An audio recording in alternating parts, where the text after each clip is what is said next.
I believe it will interest you to know how many school shootings there really have been since our nation's founding. I was astonished by the statistics. In fact, they are sort of startling, and many different things happen. Obviously, in the Wild West, kids brought guns to school on a regular basis to protect themselves. Sometimes it was a necessity.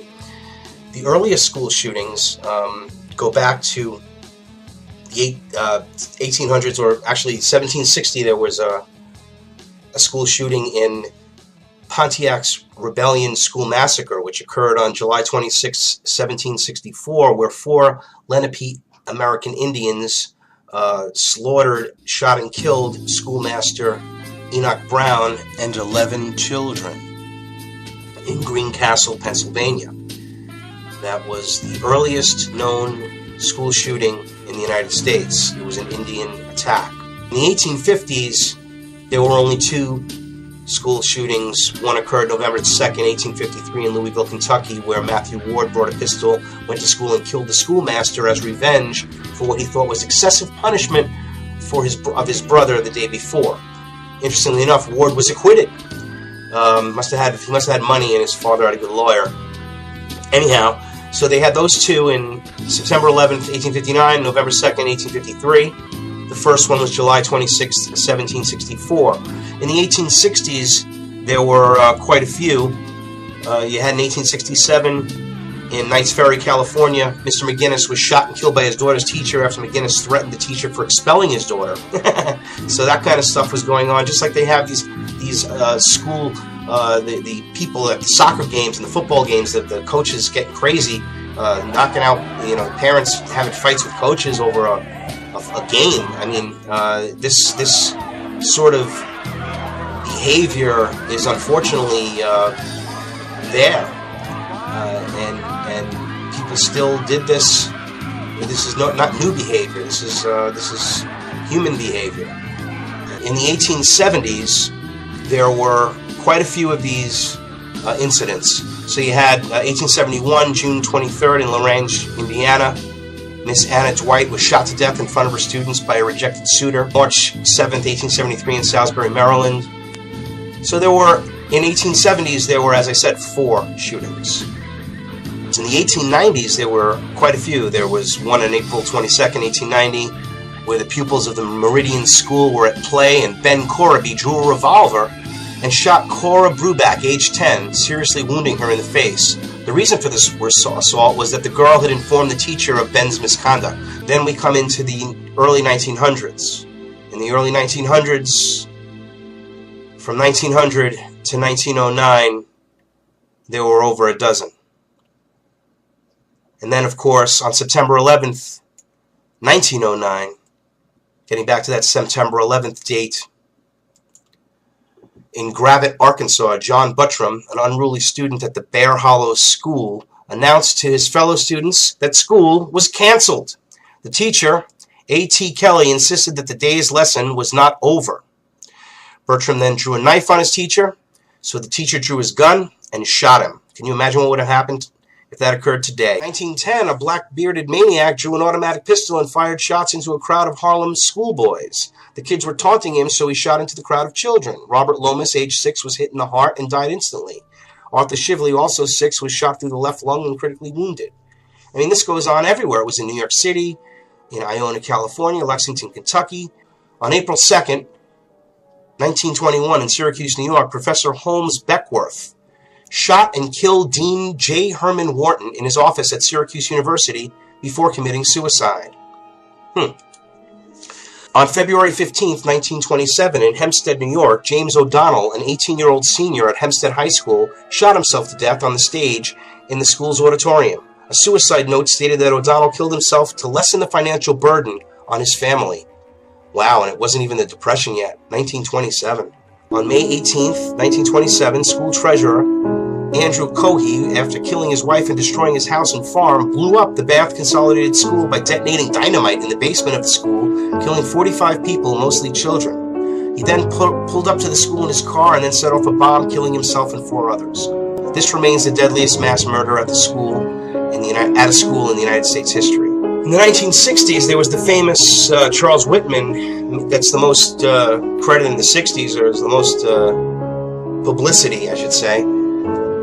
Declassified documents unveiled in the Frank Church Commission hearings in 1975 revealed that thousands and thousands of military personnel were unwilling and unwitting guinea pigs of MKUltra. And of course, Charles Whitman was a veteran.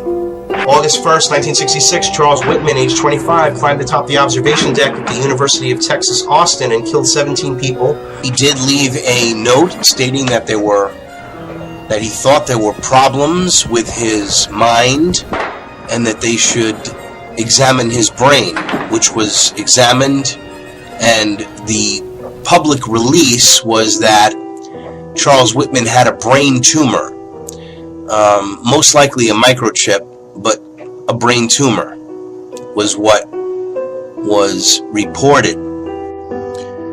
There were 15 school shootings in the 1960s, and a lot of kids. Miami, Florida, 16-year-old Blanche Ward shot and killed fellow student Linda Limpscomb, 2 girls, with a .22 caliber pistol at Miami Jackson High School. According to Ward, she was threatened with a razor by Lipscomb during an argument over a fountain pen. 1991, in Richardson, Texas, Jeremy Wade DeLay killed himself with a .357 Magnum in his second period English class. The incident inspired the Pearl Jam song Jeremy. Then there was a school shooting in Iowa City, Iowa, on November 1st, 1991. Former graduate student Gang Liu killed 4 members of the university faculty and 1 student, and seriously wounded another student before committing suicide. And he was a graduate student, again, in 1991, Gang Liu. William Cooper, of course, exposed this in The Secret Government as part of the planning to bring in this one-world socialist totalitarian government. I think it is incredibly important to include an excerpt from William Cooper's Behold a Pale Horse, Chapter 12, The Secret Government, bottom of page 224 through 225, and I quote, "For many years, the secret government has been importing drugs and selling them to the people, mainly the poor and minorities. Social welfare programs were put into place to create a dependent, non-working element in our society. The government then began to remove these programs to force people into a criminal class that did not exist in the 1950s and 60s. The government encouraged the manufacture and importation of military firearms for the criminals to use. This is intended to foster a feeling of insecurity, which would lead the American people to voluntarily disarm themselves by passing laws against firearms, using drugs and hypnosis on mental patients in a process called Orion. The CIA inculcated the desire in these people to open fire on schoolyards and thus inflame the anti-gun lobby. This plan is well underway and so far is working perfectly. The middle class is begging the government to do away with the Second Amendment."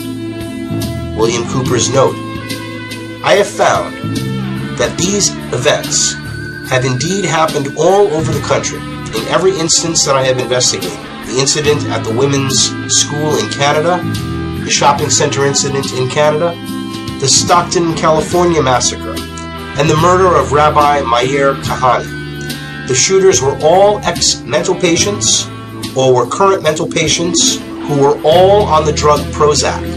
This drug, when taken in certain doses, increases the serotonin level in the patient, causing extreme violence.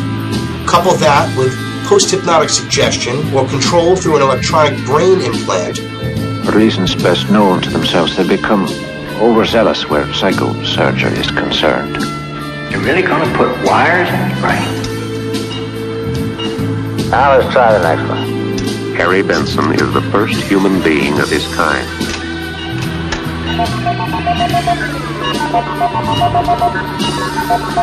The first terminal man. Or microwave or ELF intrusion. For 3 minutes you a day, get mass murder he is violently in homicidal. every case, with the suicide of the perpetrator. Exhume the bodies of the murderers and it's checked for a brain implant. I think you're going to be surprised. In every case, The name of the murderer's doctor or mental treatment facility has been withheld. I believe we will be able to establish intelligence community connections and/or connections to the CIA, experimental mind control programs, when we finally discover who these doctors of death really are.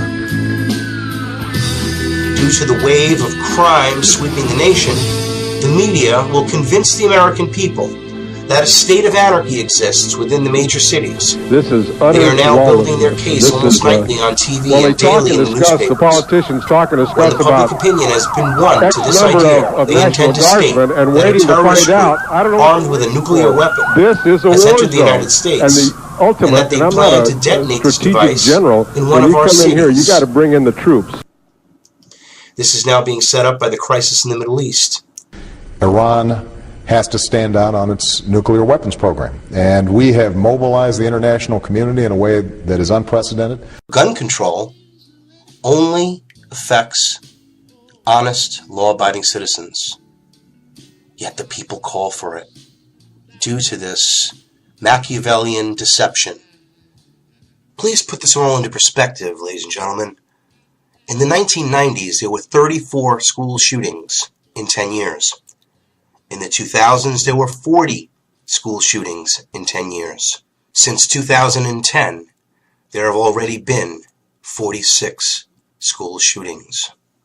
Of course, there are several contributing factors here, but certainly the drugging of our children in recent years, the overuse of these psychotropic drugs to treat learning disorders and hyperactivity certainly play a role with their deadly and dangerous side effects.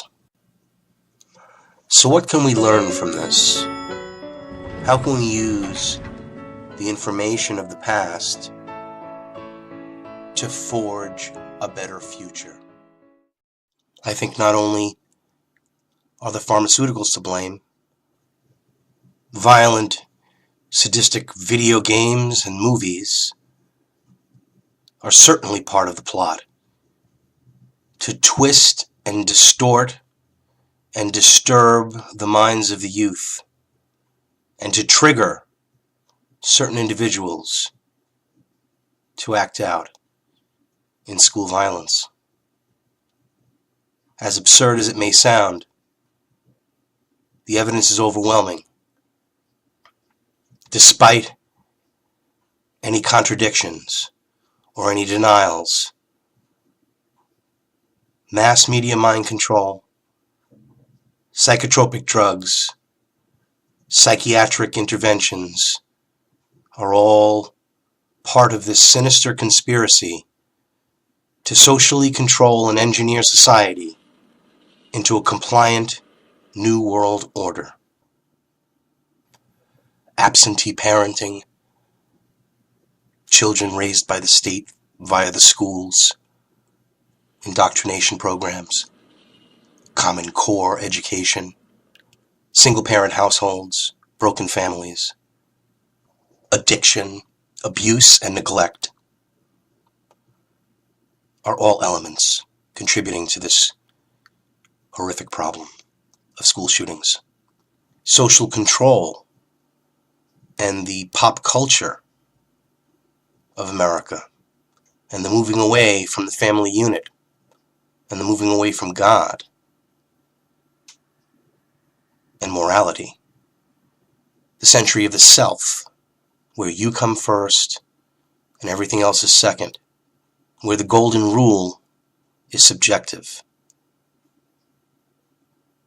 This is America today, and Americans are playing right into the hands of those who wish to enslave us,